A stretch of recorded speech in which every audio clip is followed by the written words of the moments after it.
सम्पूर्णमा नमस्कार। आज हामीले टु बी कन्टिन्यू 12 नम्बरको ई नम्बर क्वेशन गर्न गइरहेका छौं। यो क्वेशन एक्जाम पोइन्ट अफ भ्यूमा धेरै नै इम्पोर्टेन्ट छ र एक्जाममा यो क्वेशन सोधिरहने पनि हो है। ल हेर्नुस्, यो क्वेशनमा हेर्नुस् त यो एलएचएस भयो, यो आरएचएस भयो भन्नै पर्दैन। यस्तो क्वेशन देखेर हजुरले जस्तो हेर्नुस् त यहाँ ए छ, यहाँ एंगल हेर्नुस् है, एंगल मात्र यहाँ 2a छ, यहाँ 4a छ, यहाँ 8a छ। यसरी एंगलहरुको यसरी चेन्ज हुँदै गएको छ, डब्लिँदै गएको छ भने हजुरले सिम्पल के कुरा बुझ्नुस् भन्दाखेरि हामीले यो 8a लाई अब हेर्नुस् त कट 8a यसको त भ्यालु हामीसँग थाहा नै छैन, यसको कटको मैले फर्मुला हजुरलाई लेखाकै छैन भनेपछि यसलाई हामीले सबैभन्दा पहिला tan मा चेन्ज गर्नु पर्यो। अब यसलाई हामीले tan मा चेन्ज गर्दा के हुने भयो भन्दा 8/tan 8a हुने भयो। यहाँसम्म त बुझ्नुहुन्छ। अब मैले के भन्न खोजेको, मैले किन यसलाई चेन्ज गर्नुपर्छ भनेर भन्न खोजेको भन्दा अब हेर्नुस् त tan 8a को हजुरसँग के छैन,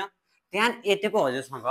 फर्मुला नै छैन भनेपछि यसलाई tan 2a को फर्ममा लैजानु पर्यो। tan 2a को फर्ममा लाँदाखेरि के हुन्छ भन्दा tan 2 × 4a हुन्छ के। हेर्नुस् त यसरी हाम्रो एंगल tan 2a को फर्ममा लाँदा अब यसलाई हजुरहरुले फर्मुलामा खोज्नु भयो भने यो 4a एंगल आउँछ। यस्तो क्वेशनमा हामीले के गर्नुपर्छ, सबैभन्दा हाईएस्ट मल्टिपल एंगल जुन छ, जस्तो यहाँ 8a हाईएस्ट मल्टिपल एंगल छ, यसलाई हामीले चेन्ज गरेर गर्ने अनि त्यसपछि योसँग कमन दिने गर्नुपर्छ के, यो हिसाब गर्दा। ल अब त्यही अनुसार हामीले यो हिसाब गर्छौं। यति इजी छ, पुरै छोड्दिनुस् है। यसबाट गर्ने हो भने यति इजी हुन्छ, लास्टै इजी हुन्छ है। अब हेर्नुस् त tan a को tan a सार दिनुस् यो प्लस 2 tan 2a ठीक छ प्लस 4 tan 4a प्लस अब हेर्नुस् त 8 मल्टिप्लाई कट 8 को हामीसँग फर्मुलै छैन, यसलाई चेन्ज गर्नु पर्यो tan मा। कट a भनेको 1/tan a हो भनेपछि tan 8a हुने भयो, 1/tan 8a भयो। यति बुझ्नु भयो। ल हेर्नुस् है, tan a plus 2 tan 2a plus 4 tan 4a बुझि नै हाल्नुहुन्छ प्लस हेर्नुस् है 8/, अब हामीसँग tan 8a को फर्मुला छैन तर हामीसँग tan 2a को फर्मुला छ भनेपछि tan 8a लाई कसरी हुन्छ tan 2a को फर्ममा हामीले लैजानु पर्यो। यसको लागि हामीले के गर्न सकिन्छ, tan 2 × tan 2 अब के हुने भयो 4a, 2 भुजा 8a भनेपछि यहाँ एंगल के भयो tan 2a, एंगल भनेको यो भयो tan 2a। अब हेर्नुस् tan a को tan a plus 2 tan 2a plus 4 tan 4a plus हेर्नुस् है 8/, अब मलाई भन्नुस् त tan 2a को फर्मुला के हो, रिमेम्बर गर्नुस् है, फर्मुला बिना ट्रिगोमेट्री गाह्रो छ है। tan 2a को फर्मुला के हुन्छ रे, 2 tan a whole by 1 - tan square a हो। यहाँ a हुँदा यहाँ पनि a हुन्छ है भनेपछि यहाँ चाहिँ के छ, a को सट्टामा 4a छ भनेपछि के हुने भयो 2 tan a को सट्टामा 4a हुनु पर्यो whole by 1 - tan square a। यति क्लियर हुन्छ है। अब हेर्नु के हुन्छ, tan a plus 2 tan 2a plus 4 tan 4a plus अब यहाँनिर चाहिँ समस्या हुन्छ। हेर्नुस् त यो के भयो, यसलाई रेशनलाइज गर्न पनि हामीसँग यदि हामीसँग a/b होल बाइ c/d थियो भने हामीले a/b मल्टिप्लाई d लाई माथि लगेर d/c लेखिन्थ्यो, तर हामीसँग त 4 वटा छैनन्, a/b होल बाइ c को फर्ममा छ। अब यस्तो भइसकेपछि हामीलाई धेरै जस्तो स्टुडेन्टलाई समस्या पनि हुन्छ के। अब हामीले यस्तो केसमा के गर्नुपर्छ भन्दाखेरि कतिपय केसमा यहाँ अपन 1 थपेर अनि हामीले यसलाई a/b होल बाइ c/d को फर्ममा लगेर यसलाई रेशनलाइज गर्ने काम गरिन्छ। हामीले यो गर्यौं भने यसमा चाहिँ मिस्टेक हुन्छ। किन मिस्टेक हुन्छ भन्दाखेरि ल हेर्नुस् है, हेर्नु त यदि हामीले यो होल बाइ अपन 1 गर्ने हो भने के हुन्छ भन्दाखेरि यो हेर्नुस् है के हुन्छ, 8/tan 2 tan 4a हुने भयो मल्टिप्लाई अब यो 1 माथि जाने भयो 1 - tan स्क्वायर a हुने भयो। हेर्नुस् त यस्तो भयो भने के भयो भन्दाखेरि हाम्रो यो भनेको के हो, दुईटा डेनोमिनेटर र न्युमरेटरमा हुनुपर्ने हो। 2 tan 4a whole by 1 - tan square a हो। यो 2 tan 4a लाई 1 - tan स्क्वायर a ले जसरी हुन्छ डिभाइडै गर्नुपर्ने हो, यो दुईटा अपनमा हुनुपर्ने हो। तर हामीले अपनमा यहाँ 1 थप्यौं भने त हेर्नुस् त यहाँ के भयो, यो दुईटा मल्टिप्लाई गर्यो नि, यो दुईटा हुनुपर्ने त एउटा डिनोमिनेटरमा हो एउटा न्युमरेटरमा हो भनेपछि यो गर्न मिल्दो रहेछ, रहेनछ नि है। अपनमा 1 गरेर गर्न मिल्दो रहेछ। यति कुरा क्लियर भयो कि नै, भयो है। यस्तो केस आइसकेपछि हामीले के गर्नुपर्ने हुन्छ भन्दाखेरि यसमा अपन 1 गर्दाखेरि नि आउने भनेको यही नै हो र हामीले यसमा 1 नगरेर के गर्न सकिन्छ भन्दा 8 पहिल्यै छ, यसमा 1 गर्दिने, यो भने पनि एउटै त हो नि 8/1 8 लाई 1 ले डिवाइड गर भन्दाखेरि आउने भनेको त 8/2 tan फोए होल भाइ 1 - tan स्क्वायर ए नै त हो नि बुझ्नुभयो यो 8/1 माथि गर्ने तलपट्टिकोमा नगर्ने भन्ने कुरा बुझ्नु छ है त ल यति बुझ्नुभयो भने त अब हिसाब चाहिँ मजाले गर्न सकिन्छ अब हेर्नु के गर्ने हेर्नु त यसलाई र्यासनलाइज गर्नुस् 8/1 मल्टिप्लाई यो 1 - tan स्क्वायर माथि जाने भयो ठीक छ होल भाइ 2 tan फोए भयो ठीक छ यहाँसम्म बुझ्नुभयो नि हेर्नुस् त यो गर्यौं भने के भयो 1 - tan स्क्वायर ए र 2 tan फोए फ्र्याक्सनको फर्ममै आयो के मल्टिप्लाईको फर्ममा आएन हो यही गर्न हामीले यही गरेको अब एउटा कुरा के ख्याल गर्नुस् भन्दाखेरि कतिपय स्टुडेन्टले यसलाई यस्तो पनि गर्नुहुन्छ हेर्नु त यस्तो हुन्छ ब्र्याकेट लगाउनु हुन्न अनि के गर्नुहुन्छ 8 ले यो 1 लाई मात्र मल्टिप्लाई गर्ने अनि 8 - tan स्क्वायर लेख्दिनुहुन्छ तर त्यस्तो होइन 8 ले मल्टिप्लाई गर्ने भनेर यसरी बिचमा भएपछि यो होललाई मल्टिप्लाई गर्नुपर्ने हुन्छ अनि अर्को कन्सेप्ट हेर्नुस् त यो 1 मल्टिप्लाई 2 tan फोए हो माथि पनि मल्टिप्लाई हो दुईटै के को फर्ममा छ मल्टिप्लाईको फर्ममा छ हेर्नुस् त 1 मल्टिप्लाई 2 tan फोए 8 मल्टिप्लाई यो होल टर्म छ भने पछाडी मल्टिप्लाईको फर्ममा भए पछाडी हामीले के गर्नु मिल्छ काट्नु मिल्छ 2 1 जा 2 2 4 जा 8 यति कुरा बुझ्नुभयो कि नै बुझ्नुभयो है अब हेर्नु के गर्ने tan a को tan a plus 2 tan 2a ठीक छ प्लस 4 tan 4a प्लस अब के हुने भयो माथि 4 रह्यो 1 - tan स्क्वायर ए ठीक छ होल भाइ के भयो tan फोए भयो यति कुरा बुझ्नुभयो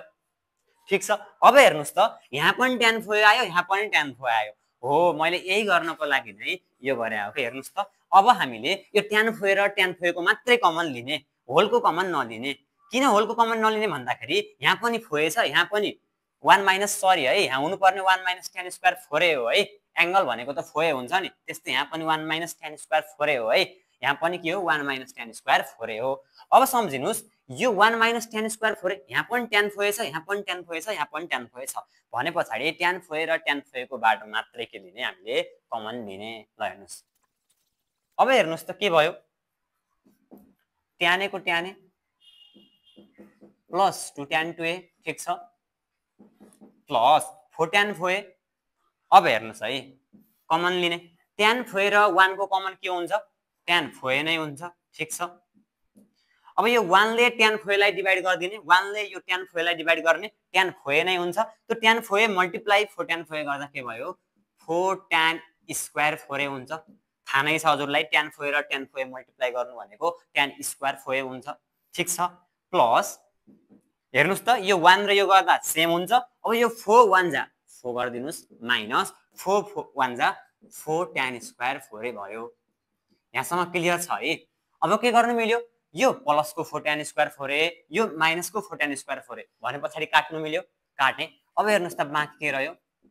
tan a plus 2 tan 2a ठीक छ प्लस 4/tan फोए भयो ठीक छ अब फेरि मैले के भनेको छु भन्दाखेरि tan a plus 2 tan 2a भयो यो 4a लाई हामीले 2a को फर्ममा लैजान सकिन्छ tan 2a को फर्मुलामा लगेर बुझ्नुभयो अब हामीले यहाँ के चेन्ज गर्नु पर्यो सेम अगाडि मैले कट 8a लाई गर्दाखेरि जसरी गरेको थिए tan 8a लाई त्यस्तरी गरेर यसलाई पनि tan फोए को हामीसँग फर्मुला छैन यसलाई पनि tan 2a को फर्ममा लगिदिनुस् यस्तो क्वेशन आयो भने लास्ट टर्मबाट क्वेशन गर्दै गर्दै फर्स्ट टर्मतिर आउने हो के कुरा बुझ्नुभयो ल अब tan a भयो प्लस 2 tan 2a ठीक छ यहाँसम्म प्लस 4 अब मलाई भन्नुस् त tan 2a को फर्मुला के त्यहाँ लेखाइसकेको छु 2 tan a अब यहाँ a भने के भयो यो 2a भयो 2 tan 2a होल भाइ 1 minus tan square a square a को सट्टामा के हुने भयो tan 2a भने पछाडी 2a हुने भयो ठीक छ यहाँसम्म ठीक छ है अब के गर्ने हेर्नुस् त tan a को tan a लेख्दिनुस् प्लस 2 tan 2a लेख्दिनुस् ठीक छ प्लस अब यसलाई मैले अगाडि भन्नै पर्दैन 4/1 हुन्छ मल्टिप्लाई 1 - tan स्क्वायर 2a माथि हुन्छ होल भाइ 2 tan 2a हुन्छ यो मैले हजुरलाई अगाडि नै क्लियर तरिकाले भनिसके है त अब हेर्नुस् त यो पनि मल्टिप्लाईको फर्ममा छ 2 1 जा 2 2 2 जा 4 यति बुझिहाल्नुहुन्छ है ल अब हेर्नु के गर्छु हेर्नुस् त अब के हुने भयो tan a को tan a नै सार्दिनुस् अघिबाट नै लेखेको छु plus 2 tan 2a 2 tan 2a नै सार्दिनुस् प्लस हेर्नुस् त 2 2 जा गरेको हो नि भनेपछि 2 बाँकी छ त्यही लेखिदिनुस् 2 multiply 1 minus tan square 2a छ होल भाइ के छ tan 2a छ हेर्नुस् त फेरि यहाँ tan 2a आयो यहाँ पनि tan 2a छ भनेपछि यो दुईटाको कमन लिदिनुस् tan a प्लस अब हेर्नुस् त यसमा tan 2a र 1 को कमन के हुने भयो tan 2a नै भयो त्यही लेखिदिनुस् ठीक छ अब हेर्नुस् 2 tan 2a multiply tan 2a गर्दा के हुने भयो 2 tan स्क्वायर 2a हुने भयो बुझ्नुहुन्छ यो मल्टिप्लाई यो गर्दा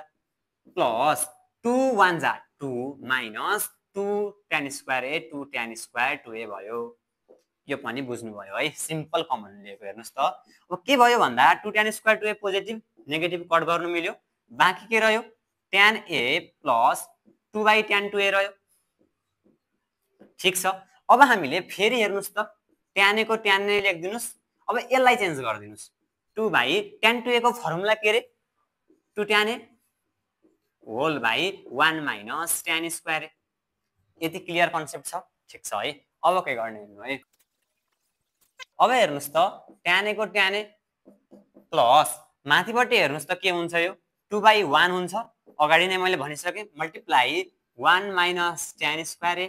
होल बाइ 2 tan a हुन्छ एउटा कुरा सिम्पल के बुझ्नुस् भन्दाखेरि a by b whole by c भएर चारवटा भएनन् भने भन्नुको मतलब a by b whole by c by d भएन भने हजुरले के गर्नुस् भन्दा यो फ्र्याक्सनमा छ भने पछाडी यो फ्र्याक्सनकै फर्ममा राख्नु पर्छ मल्टिप्लाई दुईटालाई गर्नुहुन्न भन्ने सोच्नुस् यो 1 माइनस tan स्क्वायर a माथि लेख्दिनुस् अपन 2 tan a पहिले नै छ ठीक छ अब यहाँसम्म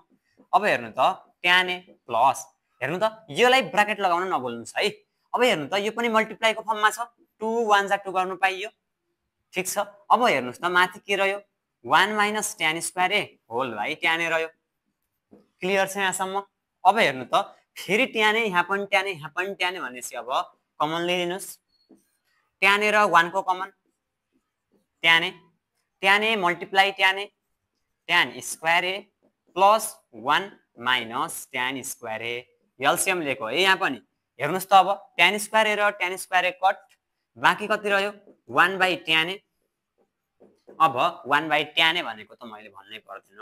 कटे हो जुन हाम्रो आरएचएस निकाल्नु पर्ने हो हेर्नुस् है यो हिसाब यति लामो भए पनि हजुरले एउटा प्रोसेस बुझ्नु भयो यो 8 कट a लाई चेन्ज गरेर हजुरले योसँग कमन लिन सिक्नु भयो भने यही प्रोसेस यतैसम्म के छ रिपिट छ हजुरले जब हजुरले मल्टिपल एंगल a देख्नुहुन्छ 2a देख्नुहुन्छ 4a देख्नुहुन्छ 8a देख्नुहुन्छ यसरी 2 ले मल्टिप्लाई हुँदै गएको कुनै पनि क्वेशन देख्नुहुन्छ भने हजुरले सिम्पल लास्टको टर्मबाट गर्दै गर्नुस् अनि सेकेन्ड यससँग सेकेन्ड लास्टसँग कमन लिनुस् फेरि सेकेन्ड लास्टकोलाई गर्दै गर्नुस् अनि यो थर्ड लास्टसँग कमन लिनुस् यसरी हामीले यो हिसाब गर्ने गरिन्छ कतिपय एक्जाममा हामीलाई यति मात्र दिएको पनि हुन्छ यति निकालेर प्रुफ गर्न चाहिँ दिएको हुन्छ यति मात्र निकालेर यति मात्र दिएर प्रुफ गर्न दियो भने पनि सिम्पल गर्ने त्यही नै हो है tan 2a को फर्ममा खोल्ने र हामीले हिसाब गर्नुपर्ने हुन्छ है त ल आजको क्लासमा यति नै भोलिको क्लासबाट टु बी कन्टिन्यू अन्य क्वेशनहरु गर्ने नै छ भन्दै आजको क्लासबाट म बिदा हुन्छु हस्त नमस्ते।